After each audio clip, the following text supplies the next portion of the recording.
জয় রাধে। তুলসী কুল ছেড়ে কুলে দাঁড়ালেন। দেখুন, আসরে আমরা যতজন রয়েছি আমরা প্রত্যেকেই বাবা মায়ের কুলে মানুষ। আমরা প্রত্যেকেই বাবা মায়ের আদরে, বাবা মায়ের কুলে আমরা বড় হয়েছি। যখন বাবা মায়ের কুলে আমরা বড় হই তখন বাবা মা কি করে, গুরুদেবকে ডেকে এনে আমাদেরকে মন্ত্র দেওয়ান না, মন্ত্র দিয়ে বাবা মা নিজের হাতে, ছেলে হোক মেয়ে হোক, গুরুদেবকে তুলে দেন যে আজ থেকে মন্ত্র তো দিলেন, ছেলে মেয়েগুলা তোমার হাতে দিলেন। অর্থাৎ বাবা মায়ের কুল থেকে আমরা গুরুকুলে গেলাম।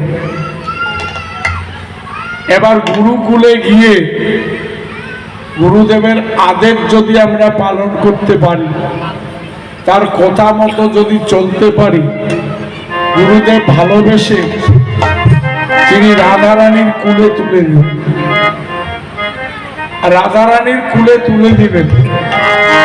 যদি আমরা রাধারানীর কুলে পৌঁছাতে পারি, সাধন ভজনের গুণে রাধারানীর কাছ থেকে আমরা কৃষ্ণ কুলে যেতে পারি।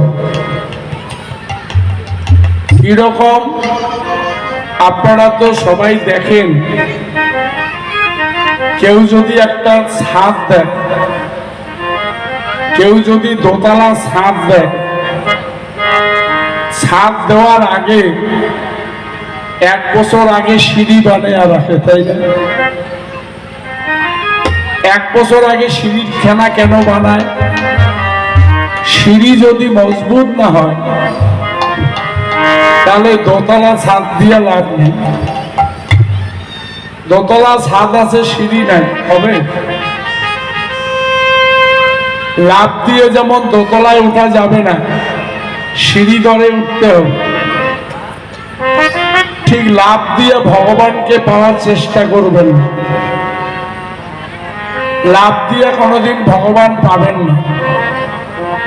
ভগবানকে পেতে হলে সিঁড়ি ধরে যেতে হবে। প্রথম সিঁড়ি হচ্ছে বাবা মায়ের চরণ। প্রথম সিঁড়ি বাবা মা। শোনেন,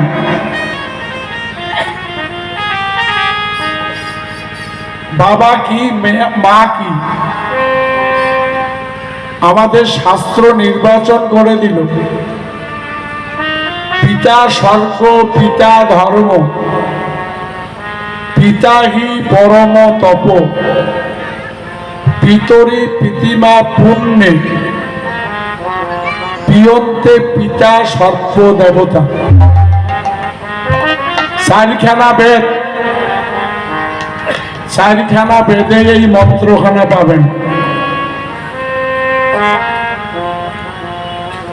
আপনি যদি স্বর্গে যাইতে চান,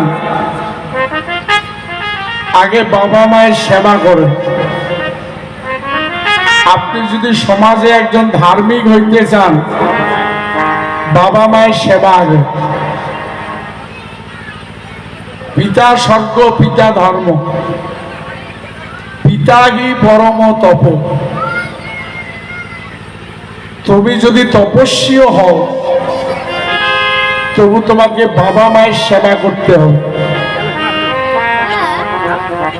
তাহলে বাবা কি বস্তু আপনারা সবাই জানলেন, কিন্তু বর্তমান সমাজ একটু উল্টো চিন্তা ভাবনায় চলে। নিজের বাবাকে ভাত দেয় না, লাল প্যান্ট লাল গেঞ্জি গায়ে দিয়া বাবা ধামে গিয়া জল ঢালে।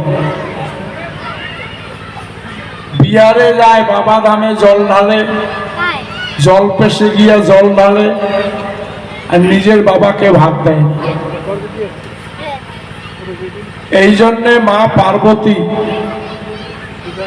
ওই শিব ঠাকুরকে একদিন বলে যে প্রভু, তোমার ভক্ত মেন মানতে হবে। যে কেন? পা ফেটে যায়, ভেজা কাপড়ে 1 মাস থাকে, ঘন্টার পর ঘন্টা লাইনে দাঁড়ায়, তারপরে তোমাকে জল ঢালে। এত কষ্ট করে জল ঢালে, তুমি দয়া ওদের কত দয়া করো? মহাদেব বললেন আমি একজনকে দয়া করি। কেন এত কষ্ট করে জল ঢালে দয়া করেন না কেন? বলে ওদের চাওয়ার সুযোগ নাই, আমার দয়া করার কায়দা নাই। যে লম্বা লাইন, জল ঢালাও শেষ, ওটা থাকতে বাড়ি করে দেওয়া শেষ। জল ঢালিয়ে তো কিছু চাবে, চাওয়ার সুযোগ দেয়, চাওয়ার সুযোগ নাই। তাই মহাদেব বলে ওদের চাওয়ারও সুযোগ নাই, আমার দেওয়ারও কায়দা নেই। আমি যে দিব কাকে দিব, ওটা ঢাকে বের করে দেওয়া শেষ। কাজে যত কষ্ট করি বাবা দামে জল ঢালেন না, কিচ্ছু পাবেন না। আর নিজের বাবাকে যদি ভাত কাপড় নাও দেন, তবু বাড়ি করার জন্য 5 কাঠা জমি দিবে না? বাবা না দিলে পঞ্চায়েত প্রধান, প্রেসিডেন্ট সবাই ধরবে, আরে দে দে দে, ভেড়াটা তো তোর নাকি, যদি হাওয়াই হচ্ছে নাকি, দে। বাধ্য হয় দিদি। ভাত কাপড় না দিলেও 5 কাঠা জমি দেয়। এই হচ্ছে বাবা। মা কি? জননী জন্ম ভূমিষ্ঠ স্বর্গাদপি গরীয়স। আমাদের সনাতন ধর্মে মায়ের লাইন আছে, আছে না? মায়ের একটা লাইন হাইলে কেমন? মা দুর্গা, মা লক্ষ্মী, মা সরস্বতী, মা কালী, মা অম্বিকা, মা শীতলা, মা শুভচন্ডী, কত মাও খালি লাইন ধরিয়েছে। পূজা না দিলে কোনো মাও দয়া করে? বলেন তো, এত মাও পূজা না দিলে কেউ দয়া করে? আর প্রমাণ করবেন, নিজের মাকে যদি কাপড় কিনিয়া না দেন, ঔষধ আনিয়া না দেন, যদি 1 মুঠি ভাতও না দেন, যেদিন আপনি বিছানায় পড়বেন, যেদিন আপনার জমে মানুষে টানাটানি হবে, সেদিন পাহারাদার কে হবে? ভগবানকে কে ডাকবে? পাড়াপড়শি ডাকবে? সেদিন পাহারাদার হবে মা। ভগবানকে ডাকবে মা। ভগবানের কাছে মায়েরা আঁচল পাতে, আঁচল পেতে ভিক্ষা চায় যে আমার বাচ্চার জীবনটা তুমি ফিরিয়ে দাও। আমি তো মা, আমি আঁচল পাতিলাম, আমার আঁচলের ধন আঁচলে ফিরিয়ে দাও। একমাত্র মা ছাড়া আর কেউ আপনার জন্য কাঁদবে না। স্ত্রী পুত্র পরিজন কেহ তোমার না হইবে আপন। মা যদি থাকে তোমার সংসারে বাঁচিয়া, তোমাকে ফিরিয়ে আনবে জমের কাছ থেকে আঁচল পাতিয়া। একমাত্র মাই পারে জমের কাছ থেকে ফিরিয়ে আনতে, আঁচলের ধন আঁচলে ফিরিয়ে আনতে। সেই মাকে পূজা আমরা করি না, সেই মাকে ভাত কাপড় দেই না, ঢাক বাজায়া কালী পূজা করি, ঢাক বাজায়া দুর্গা পূজা করি। একটা কথা মনে রাখবেন, বাবা মায়ের যদি সেবা না করেন, কোনদিন কৃষ্ণ সেবায় লাগতে পারবেন না। প্রথম সিঁড়ি বাবা মা, দ্বিতীয় সিঁড়ি হচ্ছে গুরুদেবের চরণ। অদীক্ষিত থাকবেন না, দীক্ষা নিতে হবে। কেন জানেন? হঠাৎ করে যদি ঘরের মধ্যে কারেন্ট যায়, নিজের ঘর নিজে সাজাইছেন, নিজের ঘরখানা নিজে সাজাইছেন, হঠাৎ করে যদি কারেন্ট যায়, ওই দেশলাই আনতে গিয়ে কয়বার ধাক্কা খান হিসাব আছে? ঘরটা আপনার, আপনি সাজাইছেন, টাকা খাইলেন কেন? খাতেন না। ঠিক আমাদের এই ঘরটার মধ্যে অনেক জিনিস আছে, এই ঘরখানায় অনেক জিনিস, কিন্তু আলো নাই। আলো নাই, ধাক্কা খাইতে খাইতে জীবন শেষ। আলোটা জ্বালান। কেন?